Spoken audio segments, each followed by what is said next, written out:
Welcome to the 49th episode of A Change is a Chance.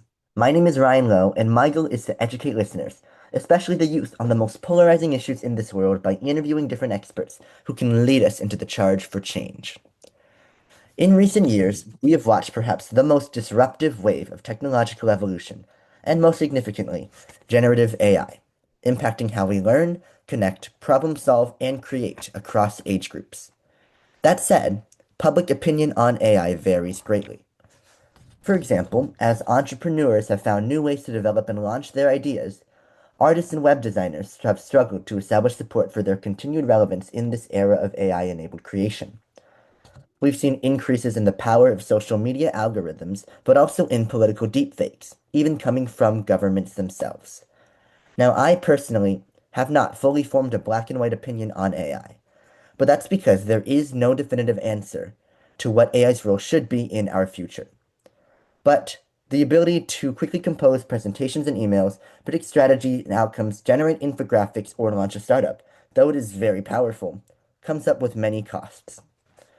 So our guest today has extensive experience in AI ethics and philosophy, and will help us understand these costs. Miss Ajuna Soerjadi is a Dutch philosopher specializing in AI ethics.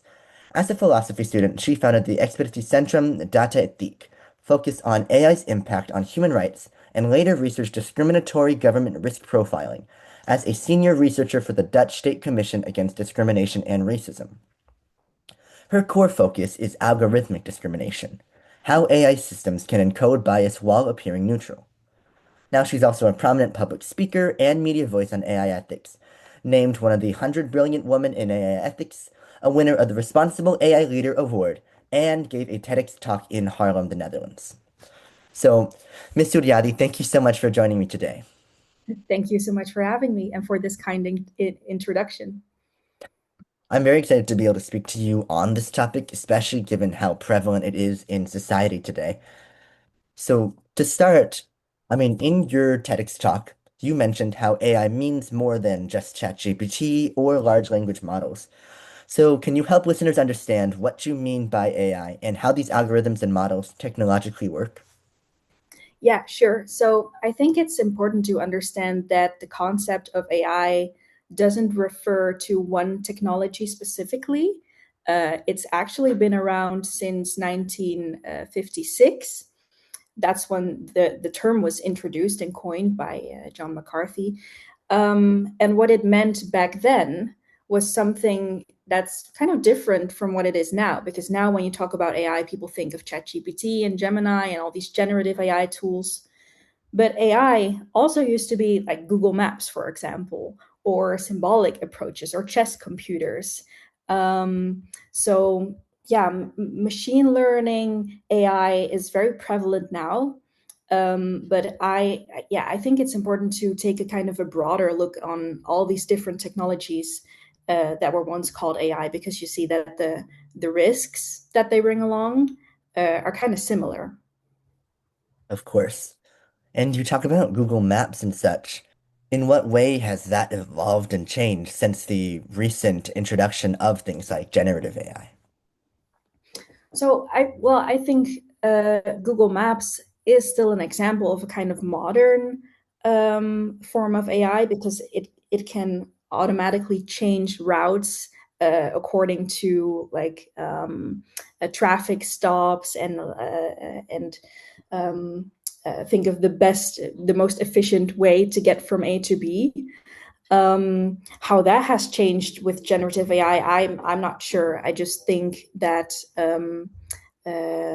generative AI has really become a consumer product, and people are massively using it. Like, the adoption is what has changed in these last 4 years. So Yeah, technologies have been around for longer, but the adoption really has increased. absolutely. And now, you talk about how AI differed from in the 1950s. These days, you can just find it in every walk of your life, which is really interesting, that change. Yeah, yeah, for sure. Yeah. So I work in different sectors, mostly for the public sector, and I see generative AI being used in communication. I also see it being used in yeah, just decision making processes about citizens. Yeah, that's a really interesting usage of it. Hmm. So, you have done extensive research into AI learning data sets and how they have fostered injustice. Could you please explain how this is and provide examples, and especially pertaining to your work within the public service? Yeah. Public sector. Yeah, so I think AI bias is a risk that comes to mind when you think of AI ethics, and I think it's important to distinguish different levels in which this bias can arise, because sometimes it's not um, the kind of technical bias that you would think of. For example, when a facial recognition system works better for white-colored faces than for dark-colored faces, that really has to do with how non-representative the data set is. It's trained mostly on white people's faces, so it learns to recognize those faces and doesn't learn to recognize faces that look different. But the way in which this bias or algorithmic injustice can also arise is when the data reflects societal patterns of inequality that were already embedded in society. And this is what happens with the risk profiling system. So I'm from the Netherlands, and the Dutch government actually collapsed over a big scandal that involved risk profiling systems.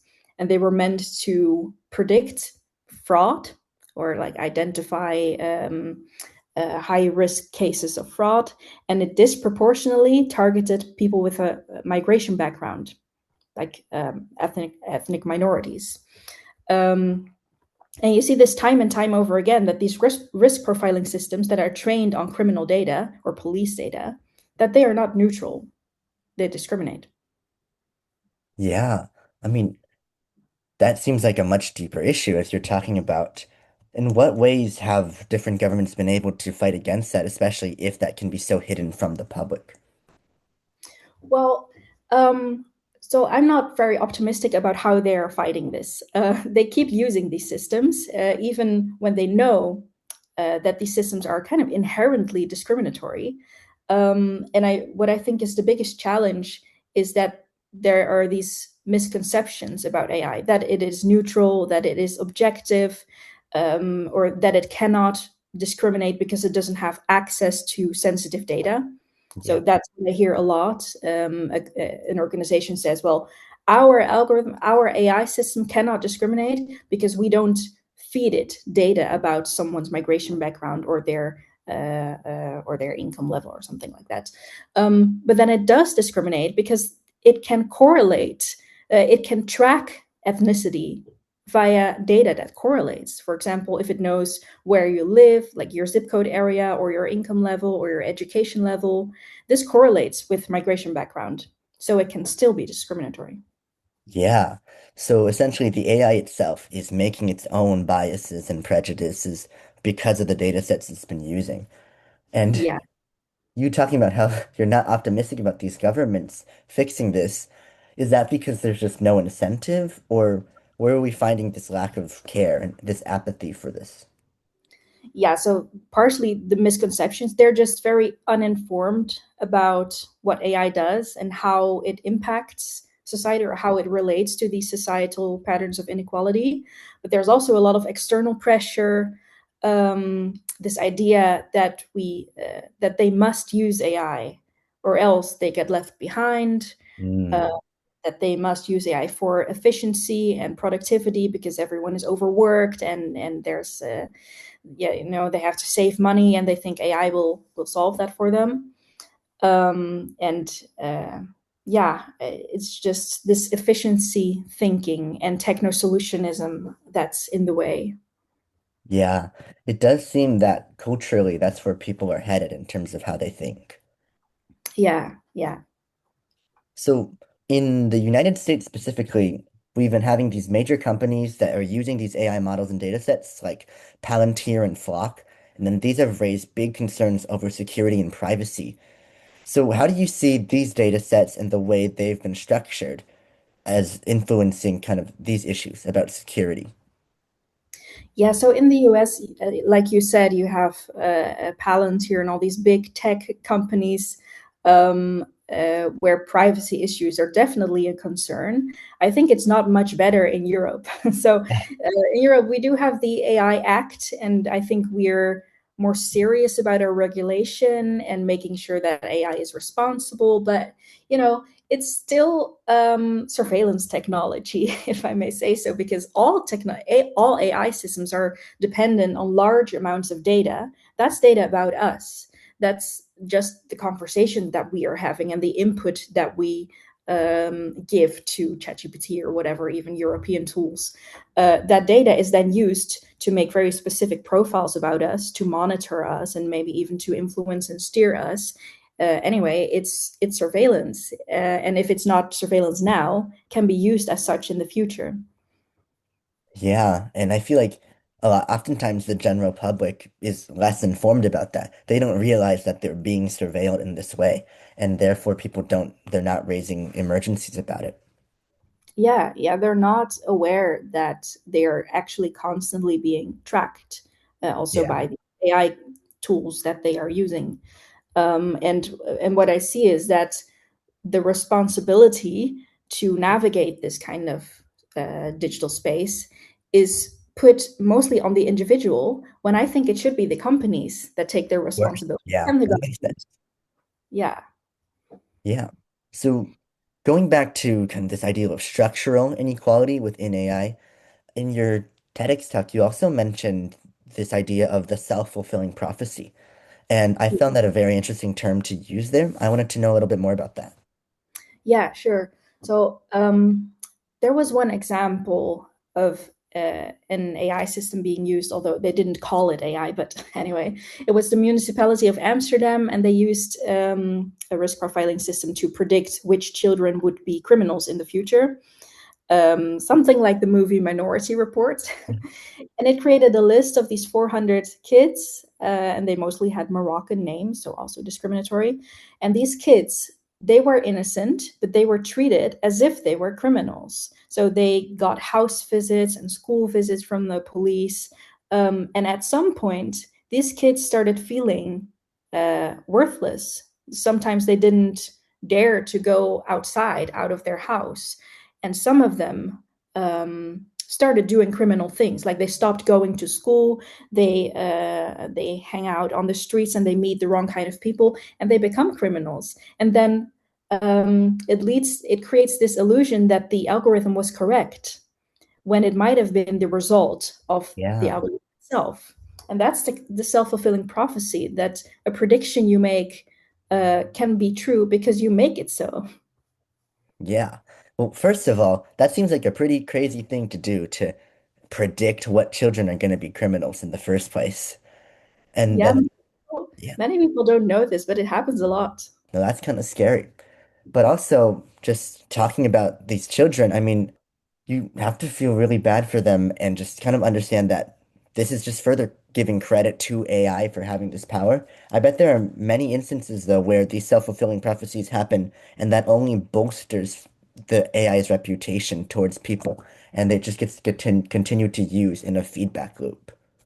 Yeah, yeah, especially because people tend to trust AI output more than human output. And this is called automation bias. And I've seen this time and time and again with the government. Like, you just hear, well, the computer says that you're going to commit fraud, so it must be true. And then it's very hard as an individual citizen to fight that and to say, well, no, Yeah. I'm not going to commit fraud or something. This profile is not correct about me. That's a very hard thing to do because, yeah, well, you don't have insight in how the algorithm works in the first place. So how would you ever know that you're being monitored or profiled, and then fight it in an informed way? Yeah. When you put it that way, that seems like a very dystopian idea. It is. And I noticed that people are scared of AI, but for the wrong reasons. Like, they think that robots are going to gain consciousness and then take over the world. I think it's not like that, but it is dystopian what's already happening. Yeah. Mm. So you just mentioned what was it, automation bias, right? Yeah. So in your talk, you also talked about this idea of historical biases within AI. You gave the example of like the Dutch colonial conquest in how ChatGPT is leaving out these ideas of exploitation and slavery. So I was wondering, who is really getting to decide what history AI is taking as the primary truth? And to your point about the automation bias, how can we actually trust any information that we are gathering from AI? Yeah, yeah. So the colonial aspect of AI has so many different dimensions. And one of them was what I mentioned, that AI kind of rewrites and erases history. So if you ask what happened during the VOC, how was that called in English? The Dutch conquest. I don't know. Anyway, it will tell you what we've been taught in history class, but the history books weren't neutral either. Also, ChatGPT is trained on like only 7% of all languages in the world. Oh, That's a very small percentage. So all the knowledge that is embedded in other languages is not embedded in ChatGPT. And then also, I've seen this video of AI companies destroying books. Like they buy copies of very original or exceptional books, and then they destroy it and digitize it. That means they have the power to rewrite them, and yeah, that's scary. So who gets to decide what history looks like? Well, at this point, it's going to be the AI companies, unless we fight back, of course. And for your second question, how can we fight back? Well, I think my work mostly consists of debunking these AI narratives.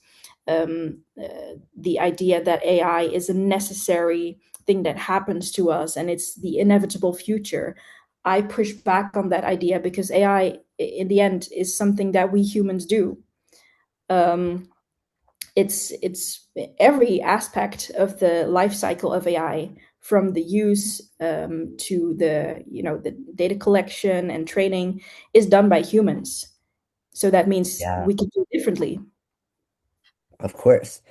And the scene you're depicting of these AI companies actually destroying books to digitize them, that's a very good symbol just for how things are shaping up to be.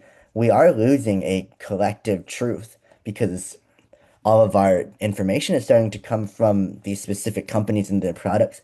And as you're mentioning with biases, nobody's really fighting back against that narrative in terms of like the general public. So I'm glad that in your work, you were doing that because we need that. Thank you. Yeah, yeah.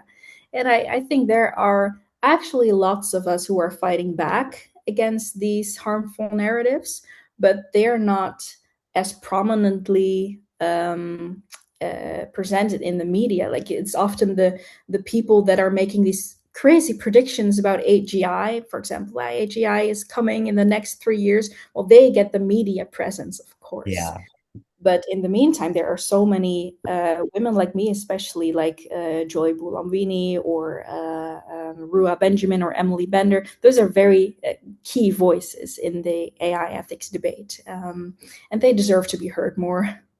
for sure. And I'm sure part of that comes from the AI algorithms themselves trying to determine like what gets more views and such. Yeah, for sure. So we've been talking a lot about this, the digital impacts of AI from information to different biases. Just to expand to a less digital level.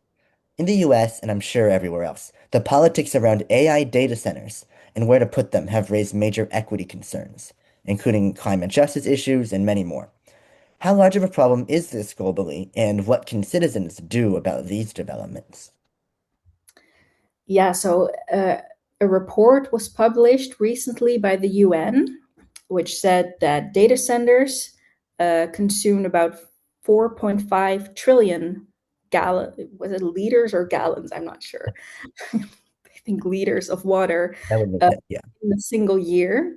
That's a Oh, lot. And that's a lot more than AI companies are reporting. So a lot of greenwashing happening in those climate reports by mm, AI companies. Um, and these data centers that are using up water, they are being built in places that already suffer from water scarcity and drought. So, for example, in Mexico, the local people don't even have enough access to drinking water anymore. They have to walk hours on a single day for water, Meanwhile, on their territory, uh, an increasing amount of data centers is being built. And this happens structurally. Like the water goes to the data centers and not to the people. And that's a truth we really have to confront because uh, we all want that technology and AI serve humanity, right? And they serve humans and the planet and not the other way around. And in this way, it's almost like AI becomes a goal in itself. And that, yeah, water usage and other um, minerals and resources are just, yeah, are just for the technology, not for us. I love that you mentioned that AI seems like it's becoming the goal. Because at the very end, of course, AI is here to help us. It's here to help develop humanity and increase our knowledge. But yeah, it Mhm. doesn't seem like that's what's going on. As these companies, even in their innovations, it seems like they're just trying to make these AIs more powerful in their own right for the AI themselves. Yeah, I think these AI companies are presenting themselves as very good, uh, good human beings. Like we are helping humanity and we are helping solve climate change and cure cancer and do all these good things. But it comes from a very techno solutionist mindset that AI can solve problems that are actually not technical in nature. They are often political in nature, or they're very complex social problems that don't need new technological tools. Yeah. They To solve climate change, we never needed new technology. We needed leaders to make the right political choices because we already have the tools to fix climate change and other political problems. Yeah, I love this idea you're talking about techno solutionism because I mean, we don't need more technology. We don't need some of these things. It seems like governments and companies are distracting from these root problems again by introducing these new technologies, creating an entire new field of debate and politics around that to distract from them taking real steps to fight against some of these issues like climate change or systemic inequities. Yes, yes. So we've gotten to talk a lot about these AI's shortcomings, challenges, many different things. But I will say there is no doubt that AI can bring value to our lives and help us in many ways. So we just have to find this balance, prioritizing justice over profit, as we've been talking about. So what do you see as necessary to achieve this goal for companies, also for governments, and also for us? Yeah, well, I think we need a really systemic change, very fundamental, because we cannot develop AI from this very capitalist mindset that has always been dependent on the exploitation of labor by the people that these AI systems depend upon. Like I'm talking about the click work and the data work of millions of people that are sustaining the AI that we use. Um, Good AI cannot involve this kind of exploitation, which means I think we need to do away with the capitalist extractivist mindset. But of course, this is a very big project, and it won't happen in a day or two. So what I think is we need a revolution, basically. Yeah, and I fully understand that. Some of that logic and that thinking and those ideas, I also have been able to apply to the fight against like climate injustice and neo-colonialism. So it's interesting to see how everything ties back together. Everything connects, yeah. And I hope that the people that are fighting climate injustice and the people that are fighting neocolonialism also concern themselves with AI because everything is connected. And I see Yeah, sometimes people that care very much about anti-discrimination, but they still use generative AI and they don't even care. But I think it's because they don't know, they're not informed enough about exactly. harmful impacts of these technologies. Yeah, and that's why I'm so glad we have people like you who are educating on this topic, especially given how new, I mean, it's been a few years now, but how new these powerful generative AIs are. Nobody really knows anything. We just know that we can use it to write stuff. Yeah, yeah. Yeah, well, so my last question for you, just to sum this all up, is overall, how can individuals like us help to guide these AI companies and also to inform ourselves? on a more just and equitable path regarding AI? I think it would definitely help to develop your own critical AI literacy and to learn more about how AI works and what the impact of AI looks like. And also trust that you know what is good for yourself. Don't let yourself be convinced that you need to use AI or else you won't be relevant. Because sometimes an employer even forces their employees to use Yeah. AI, and it's very harsh. Um, but don't let yourself be convinced by all these narratives. Yeah, I think that's what we can do as individuals to stay put and keep our ground and yeah, believe in what we value. Yeah. I love you mentioning that normalization and even what seems like peer pressuring regarding AI, as you're totally right. At this point, it seems like it feels like you have to use AI to stay within the loop, to not fall behind. That applies to work, like you're talking about with the employers forcing. I can also see that applying to school. I mean, a lot of schools now are employing these AI methods for teaching or even for students using it to cheat in their work. It feels like you kind of have to do that though. But of course you don't, as we managed to do this without AI for a long time. Yeah, what I keep saying is that your relevance as a human does not depend on the use of this consumer AI product. And that's what we need to remember. Yeah, of course. So it seems like it once again completely goes back to education and into a cultural shift. Yes. Yeah. Well, those are all my questions for you today. Thank you so much, Miss Suryadi. This has been very interesting. I feel like I've learned a lot of different things about this topic, especially that I haven't had any episodes on this before, even though it's become so powerful in our society. Thank you so much. I thought this was very fun and best of luck with the rest of your podcast endeavors. Thank you. Yeah, I love speaking with you.